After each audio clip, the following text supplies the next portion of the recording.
Yo, what is up, guys? Welcome back to another Fight Predictions. I'm McMillan124. We're going to be going over the UFC 329 whole card, starting with the early prelims, ending with the main event. Let's get into it. Starting us off, we have Alessandro Costa versus Cody Durden. I'm not going to think too hard about this one, and I'm going with Costa. I think he's going to get a round 1 TKO. We've seen Durden's chin in the octagon before, so I think Costa's going to be able to land one of those big hooks he throws and put him out of there early in the first. Next up in the early prelims, we have Ryan Gandra versus Zachary Reese. Here, I think Gandra is going to be able to get another first round TKO against Zachary Reese. I don't think Zachary Reese's defense is too great. He likes to leave his chin up in the air whenever he moves in. I think Gandra will be able to find it as he's walking in with a hook and put him out in the first. Next up on the card, we have a fight that was canceled, then re-signed. We have Farid Basharat versus John Garza. He will not be fighting Ethan Ewing. He's pulled out due to an injury, but Basharat looking to stay undefeated against John Garza, a good boxer. I was watching some film on him earlier, and he's got good boxing, and he's a really tough guy, but I do not think he's going to be making it out on short notice against Basharat. He's a really tricky guy, difficult guy to be able to land strikes on, and he's really crafty with the strikes that he throws. He really mixes it up well. Yeah, I think he's just going to be too much for this short notice opponent, John Garza. So I got Basharat winning second round TKO. Next up on the early prelims, we have Damian Pinas versus Cesar Almeida. Cesar Almeida, the grizzled vet in this fight, coming in 14 years older than his opponent, which is, I think, is going to put him at a big disadvantage. We've seen how tough he is in the octagon, and we've seen him beat Krylov, but I think Pinas will just be able to outclass him in the striking, just being too quick for him and too powerful. I've got Pinas winning first round TKO. I think he's just going to do that jab cross and be able to get another knockout if he backs up Cesar Almeida against the cage. Next up on the early prelims, we have a classic clash of styles. Tracy Cortez versus Wang Kong. Tracy being the grappler and Wang Kong being the striker.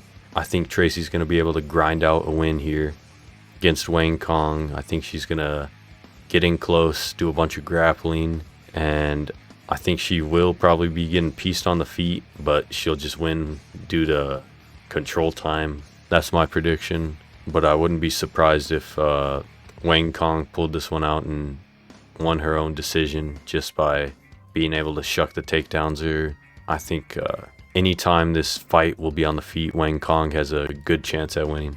Moving on to the prelims, we have Luke Riley versus Kai Kamaka III. I saw a lot of people counting out Kamaka here.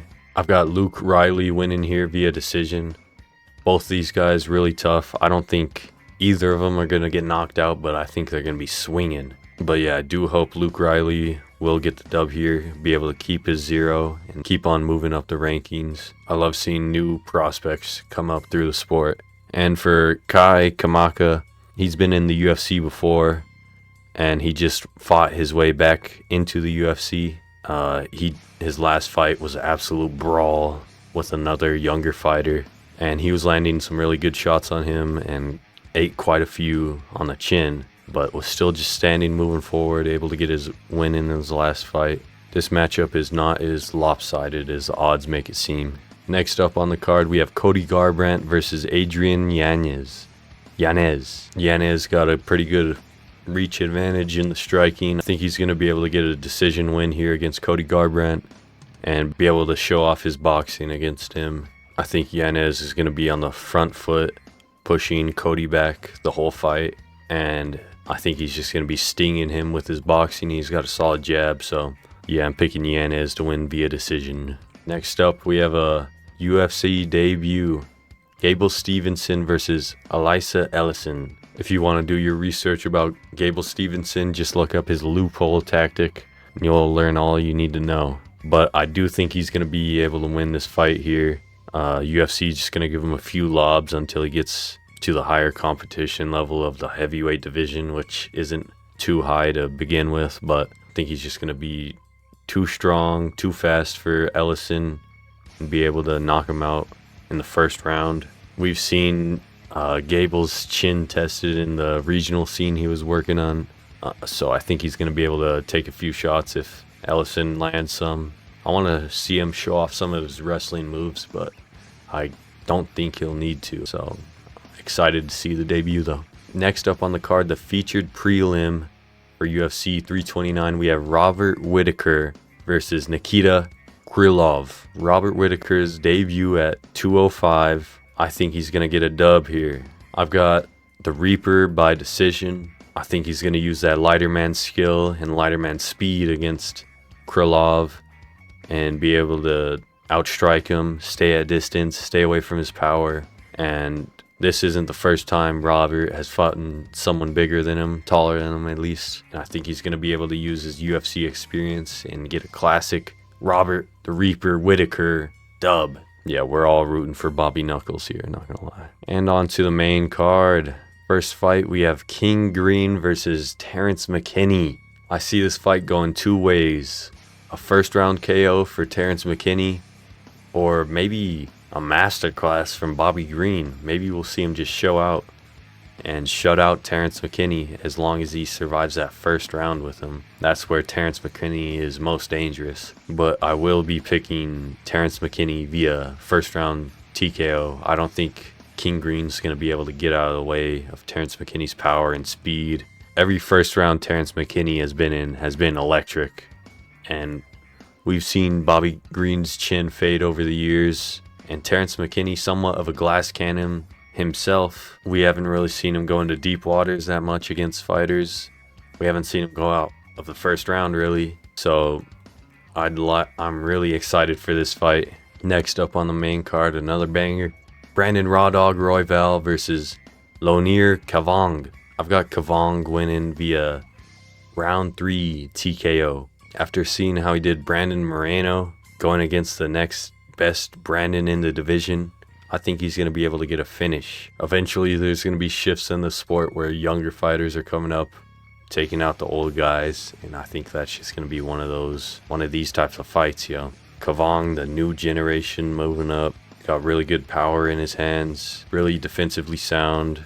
He might struggle against the volume that Roval puts out, but I think he's just going to be able to brush it off, walk through it, and put hands on Brandon Royval, which is unfortunate. I do like Brandon Royval, but yeah, I got Kavong winning via third round TKO.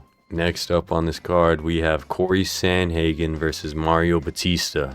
This fight should be really fun as long as the fighters are engaging really aggressively. Hopefully Mario Batista doesn't use that Jose Aldo method, just holding him up against the cage and kneeing. But I'd hope Corey Sandhagen has game planned against that, be able to find some good escapes and some good strikes on the exits from the clinch, because I do think there will be some grappling in here, whether it's in the clinch or if Mario's shooting takedowns. I think if he stays on the feet with Corey Sandhagen, he might start getting pieced up on the feet.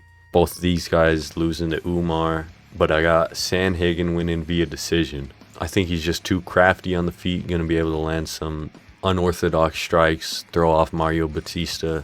Yeah, I think Guru still has that bounty on Batista's head, so I think Corey Sandhagen is going to try and claim that if he can. But next up, onto our co-main event of the evening, we have Benoit Saint Denis versus Paddy the Batty Pimblett. This is going to be an interesting fight. I've been contemplating who to pick since this fight came out, but a week away, here today on Monday, I'm feeling that Paddy Pimblett is going to be getting knocked out by BSD.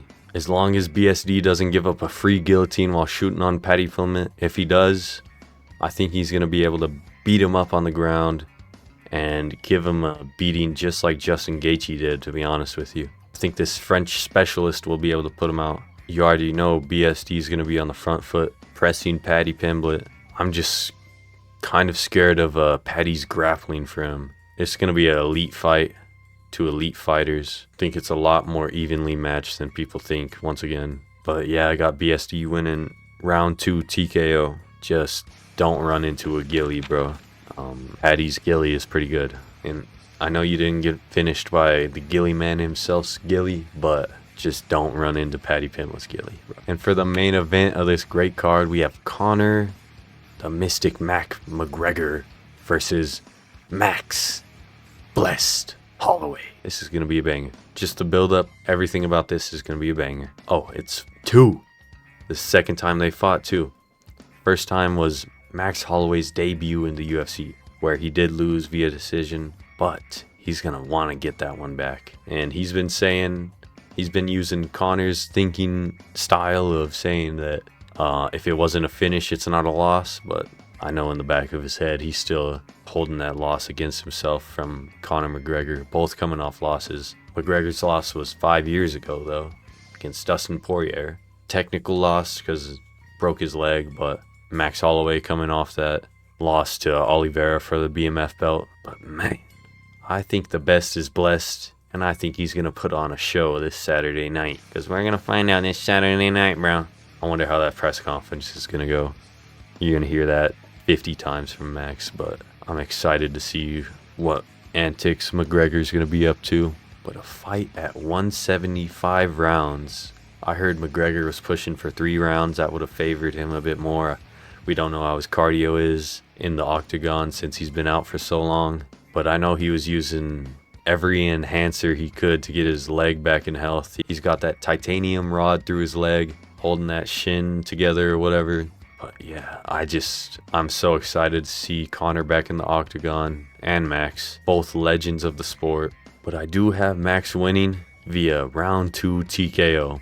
I think he's going to be able to pressure McGregor and just overwhelm him with the striking. I think he's going to be quicker than McGregor at 170. I want to see how he looks for the weigh-ins. Yeah, I want to see how both these fighters are looking at weigh-ins. Max Holloway probably not going to cut any weight at all. But yeah, he's the best boxer in the UFC for a reason. And he's finna show that reason. It's Saturday night, bro.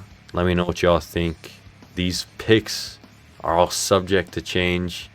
Yeah, I'm doing this picks early just because I can. But yeah, let me know what y'all think. Let's go, Max.